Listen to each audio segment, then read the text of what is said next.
Matthews, your public defender.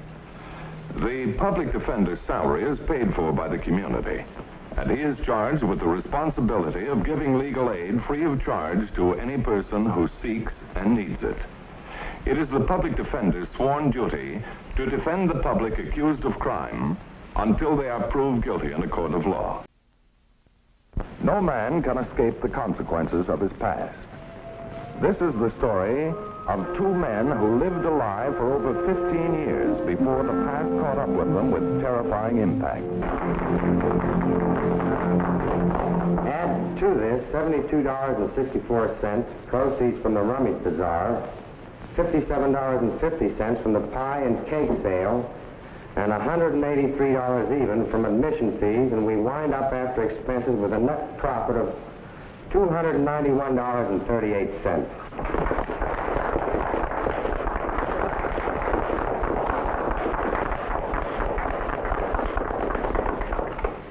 Mr. Chairman, well, all I want to say is, well, we all know how hard Al Milne has worked to make this the most successful carnival the 4th Street PTA's ever had. It's taken most of his nights and weekends for the past couple of months, and, well, I just think we ought to show him how much we appreciate it.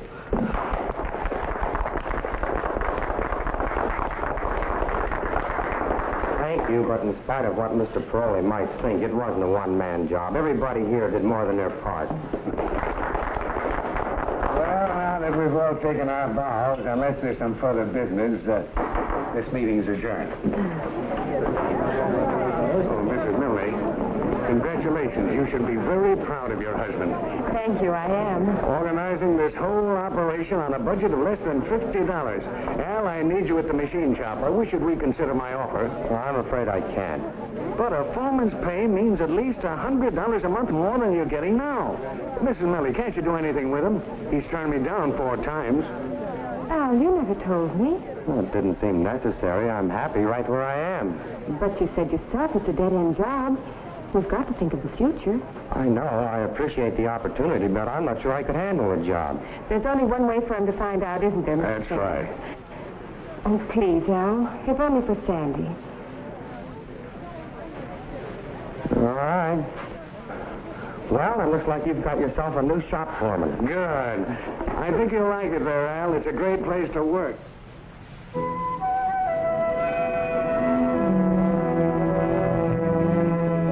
There's one more thing. Every so often, I'll call on you for a quick estimate of labor and material cost. Figure out a few ways how to keep them down, and there's no telling how far you can go in this business. Well, I'll do my best. Right now, I better get back to the shop. Oh, just a moment. You might as well fill this out while you're here. Saves time when the bonding man comes. Wait, I didn't know I'd have to be bonded for the job. Well, we have to keep the insurance people happy. After all, when I'm not here, you'll be handling bank deposits and things like that. I see. It's just a formality. Take your fingerprint, sign your name a few times, and you're in business.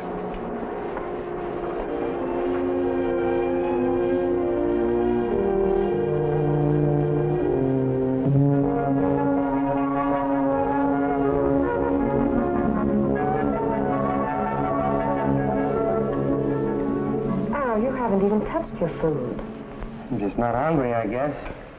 If you don't eat your vegetables, you won't get any dessert. Willie, Mommy.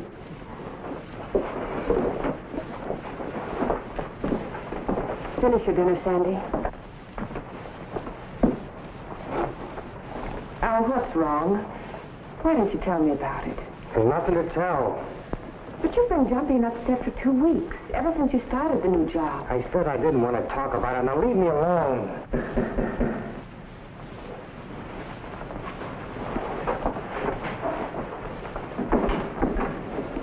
Mrs. Milne, is your Al Milne? I'm Al Milne. Police officers. Turn around. All right, you'll have to come with us. But you can't arrest him. He hasn't done anything. Would you get his coat, please? Oh, no, wait. This is all wrong. What has he done? Mrs. Milne, we have an out-of-state fugitive warrant for your husband, dated June 7th, 1938, under the name of Alfred Martin. But that's not his name. 1938? Why, that's over 15 years ago. There must be some mistake. Fingerprints don't lie, Mrs. Milne. Your husband escaped from police custody over 15 years ago. while on the way to the state penitentiary to serve a 10-year sentence. Now, would you get his coat, please?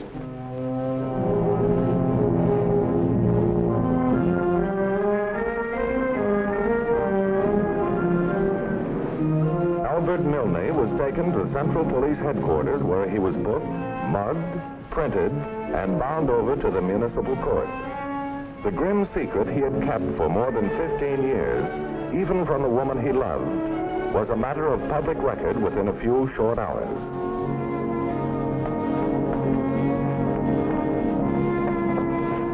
No physical contact. Regulations. You have 5 minutes. I'm sorry. Honey, are you all right? It wouldn't be so bad if I could stop worrying about you and Sandy. Oh, we'll manage somehow. I left her at Mrs. Perot's until I get back. She sent you a kiss. You didn't tell her where I am. Well, I had to. She was bound to find out sooner or later, and at least this way she knows it's all a mistake. You'll be back home with us soon. No, it's no good, Marianne. I ran away from a 10-year sentence. They won't be satisfied until I serve it all. Plus another 10 for escape. Oh, please, Al, don't talk like that. I'm sorry. I haven't the right to say anything. Why don't you say what you're thinking? I'm a liar, a fraud. I have been from the start. You're my husband. I love you. Don't you understand? It wasn't right. I didn't have the guts to tell you the truth before we were married. It wouldn't have made any difference. It still doesn't. I wasn't guilty, Marianne. No matter what they say, I wasn't guilty. Time's up.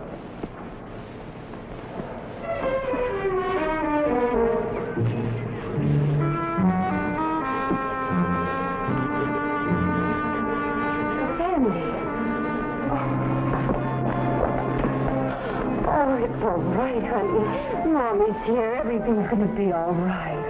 I tried to get it off. I scrubbed and I scrubbed, but it wouldn't wash away. Oh, honey, that's no reason to cry.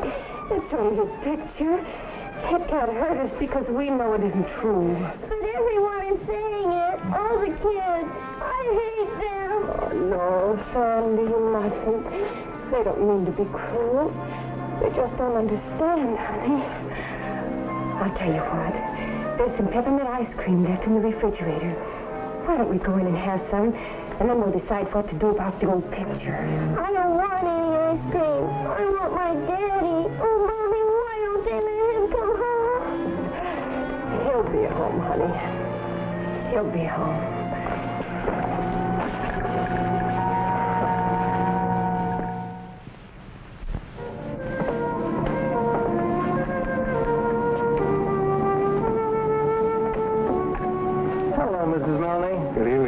Mr. Singer, Mr. Peroni, come in, please. Well, we'd like to, but we won't have time. We still have plenty of calls to make tonight. Yeah, a lot of people think this isn't right, what's happening to Al. So we got up some petitions. Yes, look here. Over 50 signatures from my store alone in less than 6 hours. Yeah, that's just a start. I've got another one going at my shop. And we haven't even begun the door-to-door canvass. I don't know what to say. Everything looks so hopeless, but now all these people willing to help. And why shouldn't they? Al's been doing things for other people ever since I can remember. It won't be easy, Mrs. Milne. We'll have to get at least 100 signatures to do any good, but we want you to know that we'll keep trying right up to the hearing. Well, good night. It'll be all right. Oh, thank you. Thank you so much.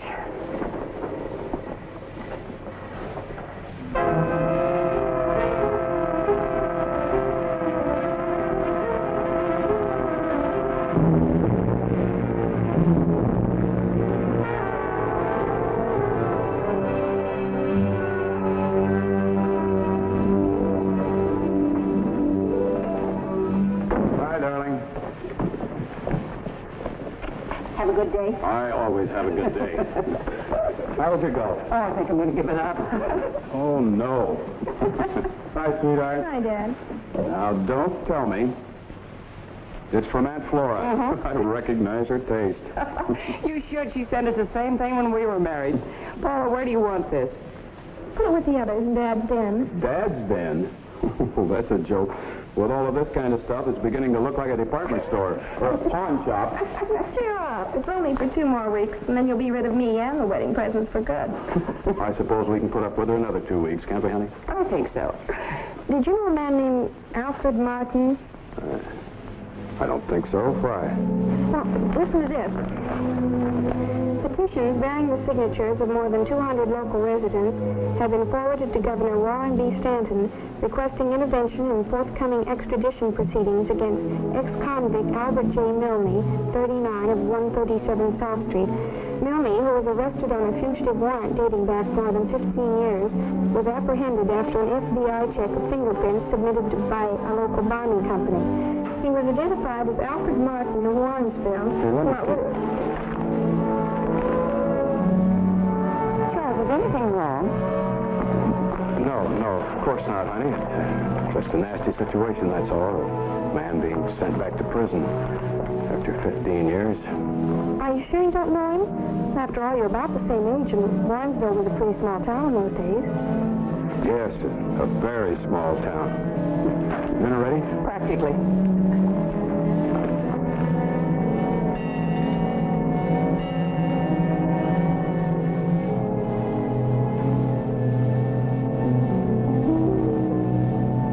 It's after 2 o'clock. Come on to bed. No use, honey. I wouldn't sleep. Then you did know that Albert Milner, whatever his name is. Is that what's bothering you? We went to high school together, then on through college. I'd see him now and then at vacation time. Why was he sent to prison? They said he killed a man. But it was an accident, Bonnie, hit and run. It was raining, and an old man was crossing the street. He slipped, froze in the glare of the headlights. Just wasn't any time to stop. Terrible. They found Al's car the next morning with the fender all smashed in. A piece of the old man's coat wedged in the broken headlight. Dear, there's no need to get upset over something that happened 15 years ago. Forget it. Thought I had. Now, this is ridiculous.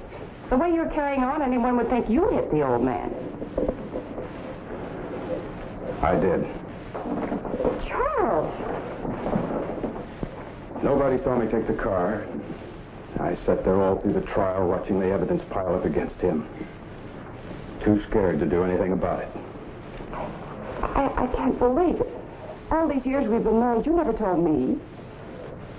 I couldn't, Bonnie. Any more than I could give myself up after it happened. I just didn't have the guts. Then Al escaped and completely disappeared. And it looked like an out for both of us. So you kept quiet? Oh, Bonnie. What are we going to do? Can't let them send him back to prison. What do you propose to do? Take his place? Destroy everything it's taken years to build up? No, Charles. We're going on as though nothing had happened. We're going to forget you ever heard of that man.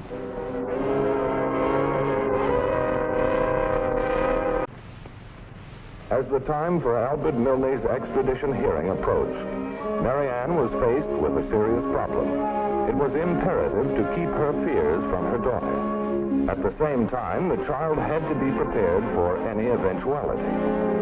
It was at this point that Charles Landis emerged from her husband's past. I'll be glad to do anything I can, but as for being a character witness, I'm not certain that would do much good. I haven't seen Al since he left Warrensville. Yes, I understand that. But you were there when all this trouble started. That's why the news came as such a shock to me. I was certain the entire case had been forgotten years ago. Al never forgot. He always knew it would catch up with him someday. He used to have nightmares. Wake up in a cold sweat. I'd ask him what was wrong, but he never told me. I'm sorry. Please, Mrs. Milne, I understand. Mr. Landis, you must have known my husband very well to be concerned about him after such a long time. Do you think he has a chance? Mrs. Milne, listen to me. Your husband is not a criminal. He's proved that by the life he's led since he came here. There have been friends, neighbors. Hundreds of names on petitions, all working in his favor. No governor in his right mind would dare to send him back to prison in the face of public opinion like that. You really believe that? If I didn't, I wouldn't be here. Then the least I can do is share your faith. That, and one thing more. I realize what a strain this has been on you, and if this would help. Oh, I shouldn't accept your money. It wouldn't be right. Then we'll call it a loan. Please? It would make me feel better to know that, well, that you and your daughter... You're very kind. Thank you, Mrs. Milne. I don't know how Sandy and I would have managed without friends like you. Thank you, Mrs. Milne, for letting me help. I don't know what to tell you, Mr. Landis. If it were any charge other than escape. But he's led a model life since then. What good would it do to send him back now? That's exactly the argument we have to try and sell to the governor. And it's not going to be easy. You have witnesses, petitions. I understand there are over 300 signatures. There are always witnesses and petitions in a case like this. But on the basis of my experience, I'd say that they don't often do much good. Well, then, would it do any good to see the governor in advance of the hearing? Well, he's a reasonable man. It can't do any harm. I'll get on it right away, then. Oh, and there's one other thing you might do, Mr. Landis. Go see Albert Milne.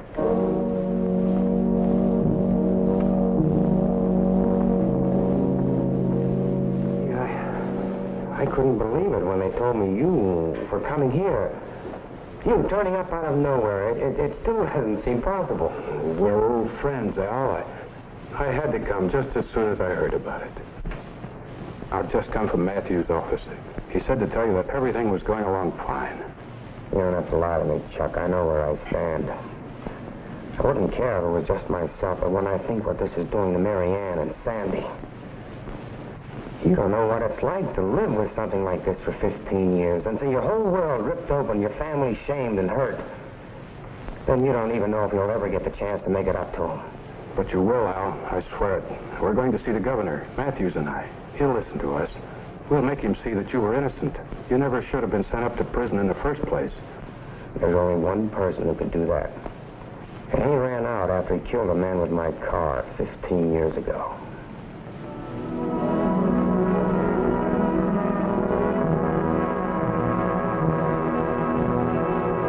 This is an exceptional case, Governor. The vast amount of public interest is proof of that. I've seen some of their petitions. Still, you must concede their appeal is based primarily on emotion, and as such can have little bearing on the legal aspects of the case. Legal aspects. Begging your pardon, sir, but can you explain those to a little girl when they take away her father for something that happened before she was born? Mr. Landis, I'd like to help you. But the principle of extradition works two ways. If I were to refuse to send Albert Milne back to the complaining state, they might deny action on one of our own fugitive warrants that are pending. We understand that, Governor, but I feel another principle is involved. The purpose of our entire penal system is not punishment, but rehabilitation. Well, Albert Milne has proven himself a worthwhile citizen of the community in 100 different ways. I assure you, gentlemen, that'll be taken into consideration. However, in view of this conversation, I feel that I should disqualify myself from any further participation in the case. I'll appoint a special commissioner to conduct the hearing and accept his decision as final. Governor, what do you mean by a special commissioner? You can always appeal to the governor of a state on personal grounds. But with the special commissioner, it's strictly according to law. Thank you very much, sir. I'm sorry to have taken up so much of your time. Not at all. Good day, gentlemen. Thank you, sir.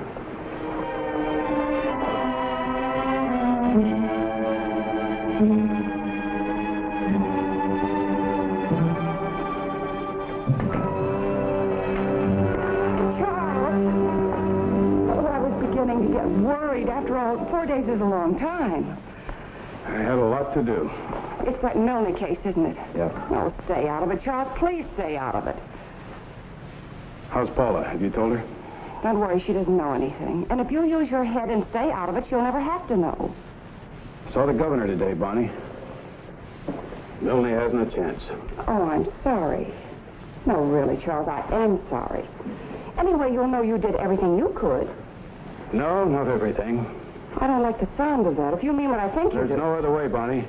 I've got to give myself up. Oh, you must be insane. Insane?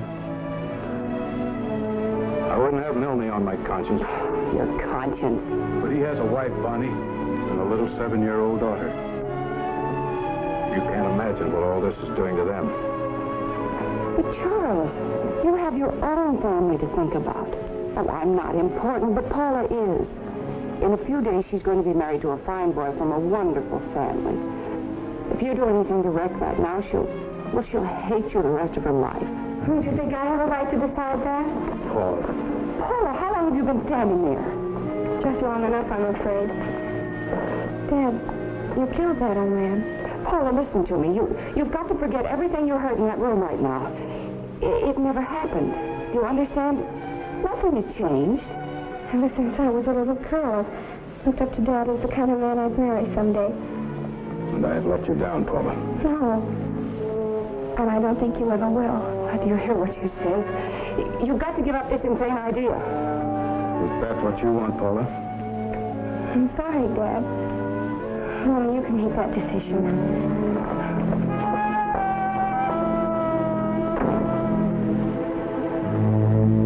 The only defense in the extradition hearing for Albert Milne was an outright plea for mercy. This meant a long procession of character witnesses, one after the other. Well, like I said, I've known the Milnes for 8, maybe 9 years, ever since they moved into the neighborhood. And in all this time, would you say that Albert Milne's reputation has been good? All I know is you couldn't ask for a better friend or neighbor. I don't care what they say he's done. It just wouldn't be right to send a fine man like this to prison. Mr. Commissioner, how much longer must we listen to all this? 20 witnesses have stated again and again that Albert Milne is a good husband and a kind father, and that he's done many fine things for the community. Hundreds of good citizens have signed petitions stating the very same thing. Now, my state is willing to admit all of that. But that's not the point of this hearing. In my state, he killed a man and injured another, a prison guard, escaping the punishment he deserves. And we want him back, and we want him now. But what good would it do? He's been punished enough.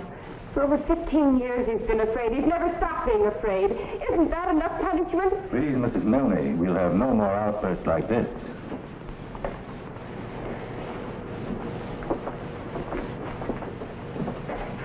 I think we can agree that the arguments, both for and against extradition, have been thoroughly explored. Unless you have any further testimony? No. Then if there are no objections, we'll consider this hearing adjourned, pending a decision. Mr. Commissioner, I'd like to testify. I don't think it would do any good. But you're wrong. It's very important. Permission granted? This man was convicted of a crime that he didn't do, because the real criminal kept silent. This was a hit-and-run case in more ways than one, Mr. Commissioner. Because the driver of that car ran away and left Albert Milne a victim of circumstantial evidence to face the consequences. I know this to be true because after 15 long years, I want to confess. I was that man. As a result of the testimony of Charles Landis, the extradition warrant against Albert Milne was denied, and steps taken to secure a full pardon. As for Landis, the statute of limitations for his crime had expired. His punishment came from his fellow man. Now, the case you have just seen was brought to a fair and just conclusion through the efforts of a public defender. Public Defender Robert J. Pigeon of Tolan County, Rockville, Connecticut, and his staff for outstanding achievement in the cause of justice.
public defender is an attorney employed by the community and responsible for giving legal aid without cost to any person who seeks it and is financially unable to employ private counsel.